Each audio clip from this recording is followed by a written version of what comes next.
3장입니다. 12절부터 17절까지입니다. 12절의 말씀부터 함께 합독하겠습니다. 그러므로 너희는 하나님이 택하사 거룩하고 사랑받는 자처럼 국률과 자비와 겸손과 온유와 오래 참음을 옷 입고 누가 누구에게 불만이 있거든 서로 용납하여 피차 용서하되 주께서 너희를 용서하신 것 같이 너희도 그리하고 이 모든 것 위에 사랑을 더하라. 이는 온전하게 매는 띠니라. 그리스도의 평강이 너희 마음을 주장하게 하라. 너희는 평강을 위하여 한 몸으로 부르심을 받았나니 너희는 또한 감사하는 자가 되라. 그리스도의 말씀이 너희 속에 풍성히 거하여 모든 지혜로 피차 가르치며 권면하고 시와 찬송과 신령한 노래를 부르며 감사하는 마음으로 하나님을 찬양하고 또 무엇을 하든지 말에나 일에나 다 주 예수의 이름으로 하고 그를 힘입어 하나님 아버지께 감사하라. 아멘. 하나 되는 공동체라고 하는 주제로 말씀을 드리겠습니다. 지난 시간에 우리는 우리의 정체성에 관해서 제가 정의를 했습니다. 여러분 기억나십니까? 우리는 누구일까? 다 잊어버리셨죠? 우리는 예수님과 함께 죽고 예수님과 함께 다시 살아난 존재들입니다. 이게 우리의 정체성입니다. 성경은 이런 우리를 가리켜서 새 사람이다. 오늘 그렇게 정의하고 있습니다. 새 사람은 어떠한 사람일까? 땅의 지체를 죽이는 사람입니다. 지체라고 하는 것은 우리의 몸에 붙어있는 이런 기관들을 의미하지만 이것이 우리가 세상에 살아가면서 습관적으로 붙어있는 옛사람의 행위들을 가리켜서 지체다. 그렇게 이야기하고 있습니다. 그러면 우리는 무엇을 죽여야 합니까? 여러분 혹시 기억나시는 거 있으십니까? 5절에 제가 말씀을 드렸습니다. 음란과 부정과 사욕과 악한 정욕과 탐심. 탐심은 우상 숭배다. 이게 바로 땅에 있는 지체입니다. 이것을 죽이되 단번에 죽여라. 그렇게 바울은 우리 가운데 설명하고 있습니다. 만약에 이런 지체를 죽이지 않으면 하나님의 진노가 임하게 되는데 이 진노라고 하는 시제가 보니까 현재 시제입니다. 먼 장래 후에 있어야 할 하나님의 심판이 아니라 오늘도 이것을 죽이지 못하면 우리의 삶에 하나님의 징계와 채찍이 우리에게 올 수 있다는 겁니다. 자, 바울은 오늘도 8절과 9절에서 우리가 벗어야 할 성품들 몇 가지를 이야기하고 있습니다. 분함과 노여움과 악의와 비방과 부끄러운 말과 거짓말입니다. 여러분 기억나시죠? 저는 이 말씀을 보면서 우리가 주로 주의해야 할 것이 바로 우리의 입이다라고 하는 겁니다. 야고보서 3장에 보니까 말에 실수가 없는 자가 온전한 자다 그랬습니다. 왜 그럴까? 야고보서 3장 6절을 제가 한번 공동번역으로 읽어드립니다. 혀는 불과 같습니다. 혀는 우리 몸의 한 부분이지만 온몸을 더럽히고 세상살이의 수레바퀴에 불을 질러 망쳐버리는 악의 덩어리입니다. 그리고 혀 자체도 결국 지옥불에 타버리고 맙니다. 9절과 10절을 다시 읽어드립니다. 우리는 같은 여로 주님이신 아버지를 찬양하기도 하고 하나님의 형상대로 지으신 사람들을 저주하기도 합니다. 같은 입에서 찬양도 나오고 저주도 나옵니다. 내 형제 여러분, 이래서는 안 되겠습니다. 이렇게 되어 있습니다. 우리는 어떤 말을 사용해야 할까? 에베소서 4장 29절을 읽어드립니다. 남을 해치는 말은 입 밖에도 내지 마십시오. 오히려 기회 있는 대로 남에게 이로운 말을 하여 도움을 주고 듣는 사람에게 은혜를 끼치게 하십시오. 이렇게 되어 있습니다. 오늘 저와 여러분의 언어와 혀와 우리 입에서 나온 모든 것들이 오늘 누군가를 사랑하고 격려하고 축복해주는 그러한 행복한 언어들이 여러분 가운데 입 가운데 나오시기를 주님의 이름으로 부탁을 드립니다. 자, 오늘 본문에 보니까 하나 되는 공동체를 위해서 무엇이 필요할까? 세 가지 말씀을 드리겠습니다. 첫째로 우리는 예수님의 옷으로 갈아입어야 합니다. 예수님의 옷이 무엇일까? 오늘 12절에 보니까 5가지로 나와 있습니다. 긍휼과 자비와 겸손과 온유와 오래 참음입니다. 여러분, 긍휼이 무엇인지 아십니까? 어려운 형편에 있는 사람들을 보면 가슴이 아프고 불쌍하고 동정하는 마음이 바로 긍휼입니다. 그럼 자비가 무엇인지 아십니까? 자격이 없는 자에게 베풀어진 친절한 태도와 행위, 이게 바로 자비입니다. 겸손이 무엇일까? 하나님 앞에서 나는 아무것도 아닙니다라고 하는 이러한 자세가 바로 겸손입니다. 온유라고 하는 게 무엇일까? 난폭한 야생마가 훈련을 통하여 길들여져 마부의 말에 고분고분해지는 것, 이게 바로 온유입니다.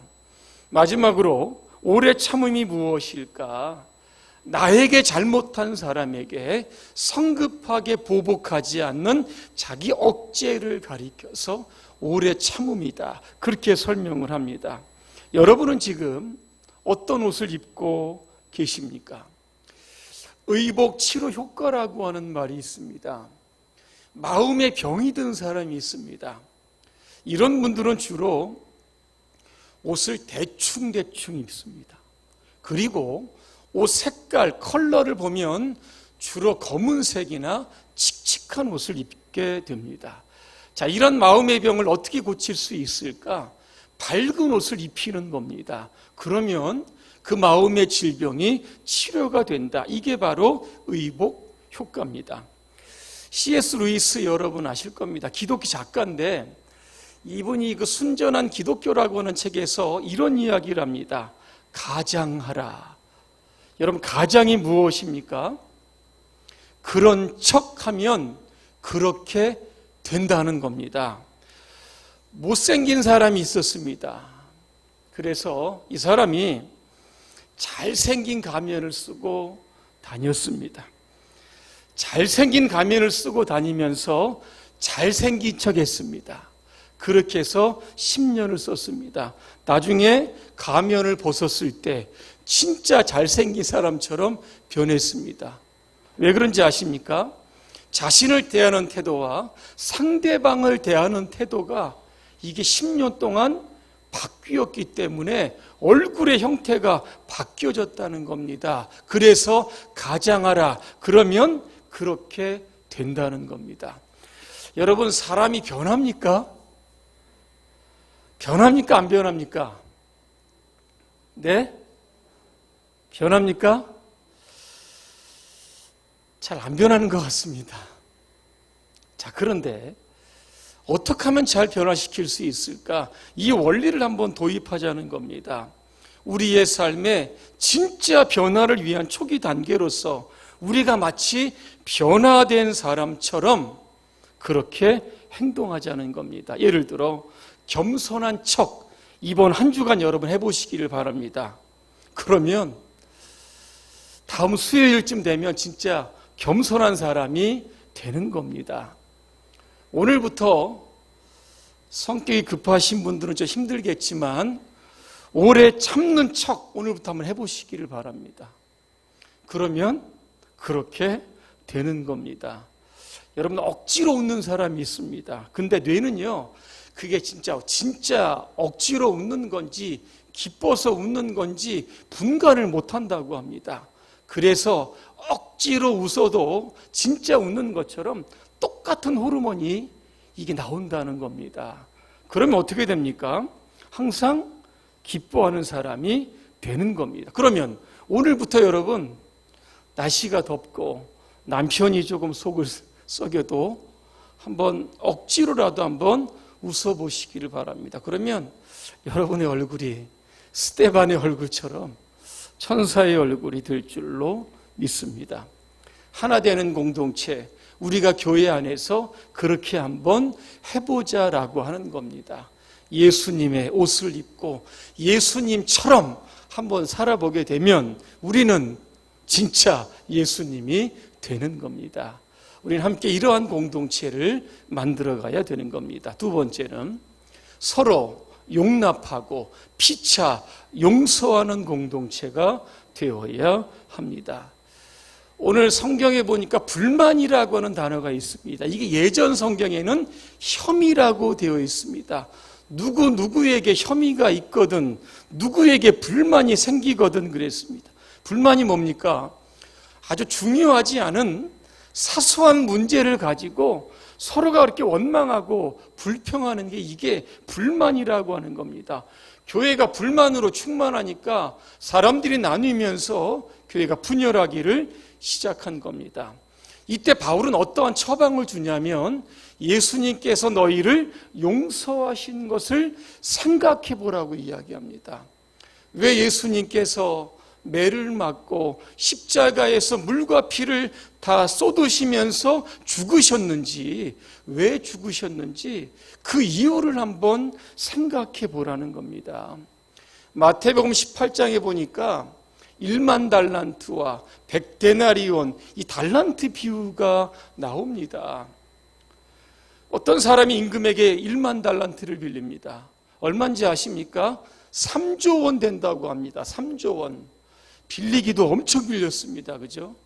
갚을 능력이 없습니다. 그래서 임금이 그냥 탕감해 주었습니다. 근데 이 사람이 밖으로 길을 나가다가 자신이 한 100다니오를 빌려준 자기 동료를 만납니다. 갚으라고 이야기합니다. 못 갚겠다. 돈이 없어서 못 갚겠으니까 시간을 달라 이야기합니다. 그럼에도 불구하고 그를 감옥에 그냥 쳐넣었습니다. 임금이 이 소식을 듣고 탕감받은 자를 소환합니다. 그때 뭐라고 이야기했는지 아십니까? 내가 너를 불쌍히 여김같이 너도 내 동료를 불쌍히 여김이 마땅하니라, 그렇게 이야기합니다. 용서라고 하는 게 무엇일까 여러분? 불쌍히 여러분 여기는 겁니다. 그래서 이 주인이 탕감받은 사람을 다시 옥졸들에게 넘겼다. 이 비유의 35절의 결론이 이렇게 나 있습니다. 너희가 각각 마음으로부터 형제를 용서하지 아니하면 나의 하늘 아버지께서도 너희에게 이와 같이 하시겠다 그랬습니다. 오늘 우리는 어떨까? 하나님께 큰 용서를 받았는데 우리에게 아주 작은 잘못을 한 사람들을 용서하지 못합니다. 자신의 크고 많은 죄가 이제 덮어졌는데 우리는 다른 사람들의 자꾸 작은 죄를 끄집어내고 정죄하고 비난하고 있지는 않습니까? 오늘 국민일보에 보니까 일가족 몰살 운전자 용서한 미 크리스천 유가족의 감동, 이런 글이 있었습니다. 이 사건을 제가 한번 소개해드리겠습니다. 2016년 7월 31일입니다. 이 제미슨이라고 하는 한 가정의 이 아버지가 아내와 자녀 3명을 데리고 일본 여행을 떠나기 위해서 자동차를 몰고 갑니다. 건설 현장을 지나칠 때쯤에 대해서 이 제미슨이요, 속도를 좀 줄였습니다. 그때 뒤에 오던 트럭이 이 차를 덮쳤습니다. 차는 화염에 쌓였고 이 가족으로 인하여 이 제미슨의 5명의 가족이 그 자리에서 죽었고 다른 차량에 있는 운전자도 죽었습니다. 이 제미슨과 그 아내의 나이는 동갑이었는데 몇 살인지 아십니까? 29살입니다.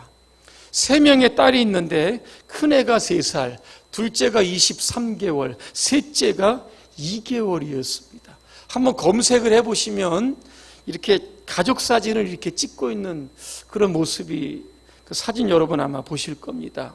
검사는 무고한 시민 6명을 그렇게 죽인 트럭 운전사에게 9년의 형량을 구형하게 됩니다. 하지만 판사가 지난 20일입니다. 미국의 한 법정에서 유가족의 선서 요청에 따라서 이례적으로 낮은 구형을 하는데 180일의 징역형과 보호관찰 2년을 선고하게 됩니다. 어떻게 이런 판결을 내릴 수 있었을까? 바로 제미슨의 아버지입니다. 이분이요, 법정에 나와서 이런 이야기를 합니다. 표현할 수 없을 정도로 슬프지만 분노에 휩싸이지는 않았습니다. 하나님은 수도 없이 절 용서하셨는데 제가 어떻게 용서하지 않을 수 있겠습니까? 부디 관용을 베풀어 주십시오. 그리고 나서는요, 이 트럭 운전자에게 가서 그를 안으면서 3가지의 단어를 이야기했다고 합니다. 용서와 자비와 희망, 이렇게 이야기했다고 합니다. 여러분, 서로에게 불만이 있습니까? 여러분, 용납하시기를 바랍니다. 용납이라는 단어를 보니까 안에 코마이라고 되어 있는데 이 뜻을 보니까 너그러운 마음으로 자제하고 양보하라, 그렇게 되어 있습니다. 그리고 용서하시기를 바랍니다. 용서가 무엇일까? 아주 참 심플하게 정의해놨습니다. 은혜를 베푸는 것, 이렇게 되어 있습니다. 내가 주님께 받은 용서의 은혜를 여러분 생각하시면서 여러분에게 잘못한 사람, 오늘 이 시간 이후로 용납하고 용서하시기를 주님의 이름으로 축원합니다. 마지막 3번째입니다. 그리스도의 평강이 우리의 마음을 주장하게 해야 합니다. 참 세상은 불안합니다. 불안한 세상에 살다 보면 이런저런 염려, 근심, 걱정에 휩싸일 때가 있습니다. 염려라고 하는 단어를 보니까 메림나우라고 되어 있습니다. 나눈다라고 하는 뜻입니다. 염려가 우리 안에 있으면 우리의 모든 생각과 마음들을 다 나누어 버립니다. 또 하나 염려라는 단어를 보니까 이 목졸라 질식시킨다라고 하는 뜻이 있습니다. 여러분, 그 초원에서 사자가 먹잇감을 죽일 때 어디를 이렇게 물어뜯습니까? 다리를 물어뜯습니까? 주로 목을 물어뜯습니다. 왜? 질식시켜서 숨통을 끊어버리기 위해서. 이게 바로 염려라고 하는 단어랍니다. 아사 랭크라고 하는 사람이 있습니다. 이분이 사업가인데 지금이 하는 사업이 조금 힘들고 불안하고 앞으로 이 사업이 어떻게 될까 늘 염려가 가득했다고 합니다. 그래서 이분이요, 한 번은 이런 아이디어를 한번 냈다고 합니다. 매일매일 염려에 붙들려 살기보다는 일주일 중 하루를 염려하는 날로 삼자 그랬습니다. 그날이 바로 수요일입니다. 염려하는 날 수요일. 그래서 수요일 염려 상자를 이렇게 만들었다고 합니다. 그러면 자기의 자꾸 생각 속에 떠오르는 염려를 날짜, 내용을 써가지고 메모지에 적어가지고 그 상자 안에 넣어놨다고 합니다. 나중에요, 이 상자를 열어봤을 때 아서 랭크는 좀 깜짝 놀랐다고 합니다. 왠지 아십니까? 그렇게 염려되었던 것들이 일주일 딱 지나니까 대수롭지 않은 문제로 바뀌어졌다라고 하는 겁니다. 이 이야기가 우리에게 주는 교훈은 무엇일까? 염려는 우리에게 도움이 되지 않고 백해 무익하다라고 하는 겁니다. 그래서 주님은 오늘도 우리에게 이런 말씀을 합니다. 요한복음 14장 27절입니다. 평안을 너희에게 끼치노니 곧 나의 평안을 너희에게 주노라. 내가 너희에게 주는 것은 세상이 주는 것과 같지 아니하리라. 너희는 마음에 근심하지도 말고 두려워하지도 말라 그랬습니다. 오늘 주님께서 주신 이 근본적인 평안, 하늘의 평안이 오늘도 여러분의 삶을 주장하게 하심으로 말미암아 여러분의 현재의 근심, 다가올 모든 걱정, 근심들 여러분 다 떨쳐버리시고 주님 안에서 평안하시기를 주님의 이름으로 축원합니다. 기도하겠습니다. 은혜로우신 하나님, 우리 공동체가 주님 안에서 하나가 되기를 소망합니다. 우리 옛사람의 성품과 행위를 벗어버리고 예수님의 아름다운 옷으로 갈아입을 수 있도록 도와주시옵소서. 특별히 누구에게 불만이 생길 때마다 주님의 십자가를 기억하게 하시고 서로 용납하고 피차 용서할 수 있도록 우리 모두를 축복하옵소서. 예수님의 이름으로 기도합니다. 아멘.